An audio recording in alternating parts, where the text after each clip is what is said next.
Hey, what's up, guys? It's me, Tato, back again with the recipes that make you want to cook. On today's video, we are making this tomato gravy with no tomatoes. Stay tuned.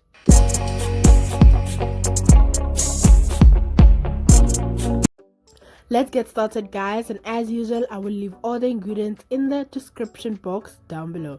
Now you're gonna get started with adding some oil to your hot pot or pan and saute one medium onion. I just chopped it up for about 3 minutes until it's translucent and starts turning brown. Then you're gonna add 1 teaspoon of garlic and continue to saute for 30 more seconds. Now this is a tomato gravy, and for this recipe we're going to use tomato sauce or ketchup. We don't use real tomatoes, we're going to use ketchup. This recipe came about when I was back home and we did a braai, but we did not have tomatoes for the gravy. You know, in South Africa, normally when you have a braai, you have a tomato gravy or a chakalaka, some sort of a juicy side to go with your pap, right? So we didn't have tomatoes and only had tomato sauce in the house, and I used that to make the gravy, and I thought, wow, that is the best thing ever. Now I'm gonna add my paprika, my Italian herbs, some black pepper, and my Master Blend's Traditional Braai mix.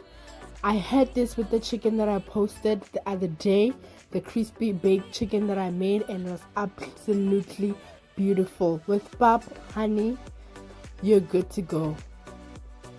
And you just want to saute everything until the spices are cooked. You really don't want to cook anything because tomato sauce is already good to be eaten as that.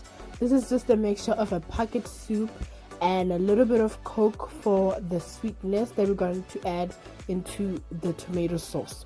Alternatively, you can just use the packet soup, add a little bit of brown sugar just to balance out the acidity from the tomato sauce, and you're good to go.